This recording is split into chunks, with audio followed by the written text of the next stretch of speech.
Yo, all these thoughts keep me up at night. Yeah, what am I doing? Did I do it right? Yeah, all these thoughts keep me up at night. Yeah, I can't think straight, need the light. I need to breathe, get me up and out of the sheets, onto my feet. Another cup of.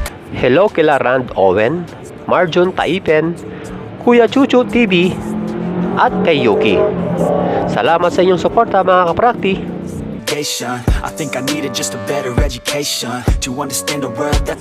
Maraming dahilan kung bakit karamihan sa mga baguhan sa gym ay hindi lumalaki.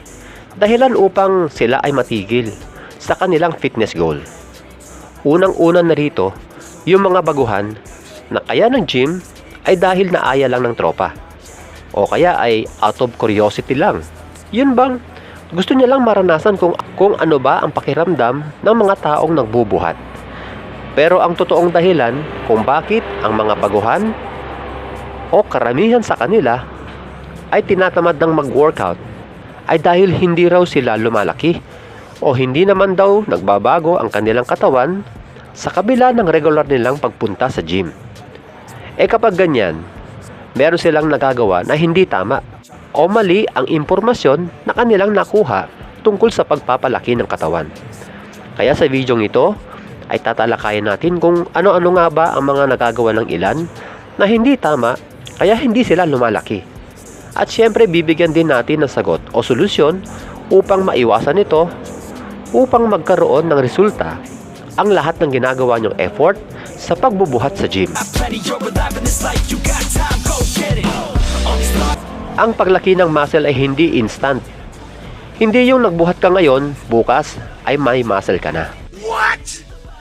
Sa isang normal na body type ng isang tao, madalas na sa 3 hanggang 4 na linggo mo makikita ang paunti-unting paglaki ng muscle mo. Paano kung ang body type mo ay hard gainer o hirap ka sa pagpapalaki ng katawan? Mas matagal mo makikita ang resulta nito. Madalas, nasa 1 hanggang 3 buwan ang unti-unti mong paglaki dito. Kaya hindi ka dapat maiinip at dapat matuto kang magtiyaga.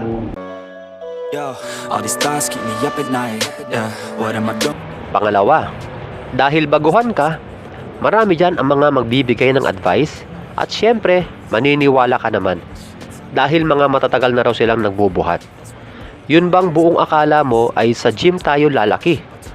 Panay ang turo sa'yo ng kung ano-anong mga klase ng exercises, iba't ibang workout program, at mga techniques sa pagbubuhat. Pero hindi na ituro ang nutrisyon at muscle recovery. Hindi ka nga lalaki pag ganyan. Kapag nagbubuhat tayo, sinisira nito ang muscle tissue natin. Magkakaroon ng blood flow, kaya parang namaga after mo magbuhat ang ating muscle. Pero epekto yan ng stress sa muscle. At yung biglang paglaki o pamamaga, sandali lang yan. Pag uwi mo ng bahay, babalik ulit sa dati yan. Ang tunay na dahilan ng paglaki ng muscle ay mula sa ating mga kinakain. Lalo na ang mga pagkaing mayaman sa protina, gaya ng itlog, manok, isda, baka, at iba pa. Bukod dyan, kailangan mo ring matulog ng di bababa sa 7 oras upang makarecover ang ating muscle.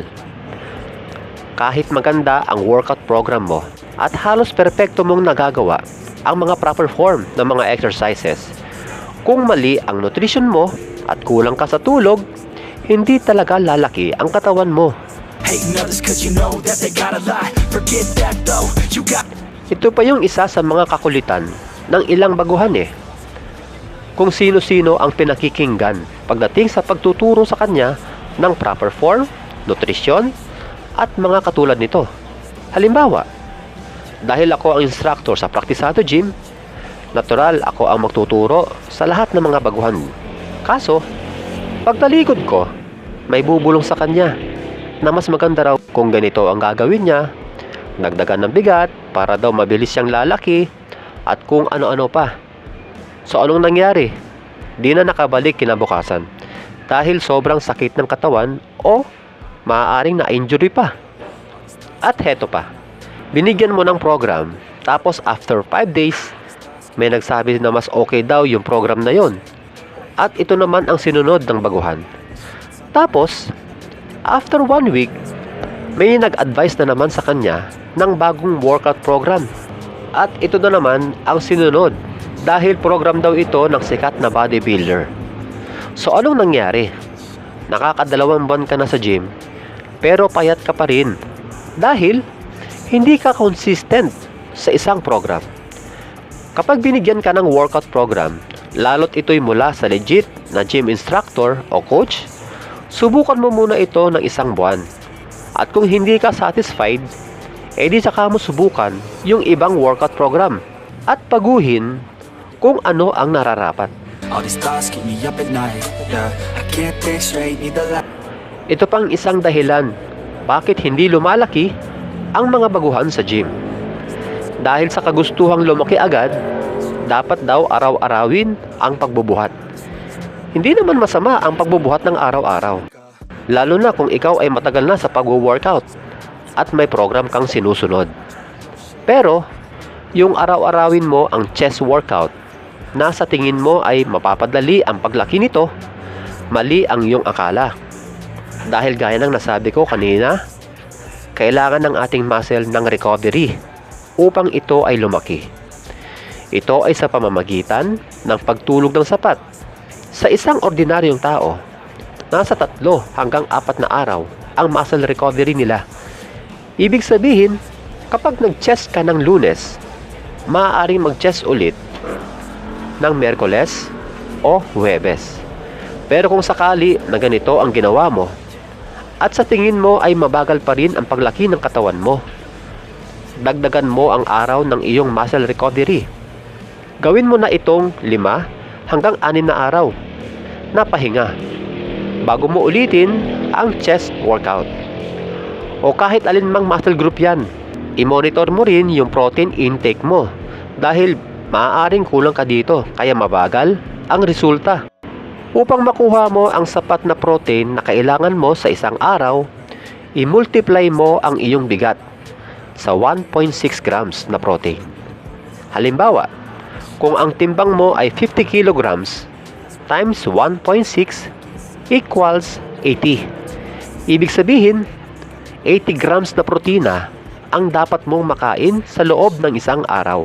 A better education to understand a world that's so complicated.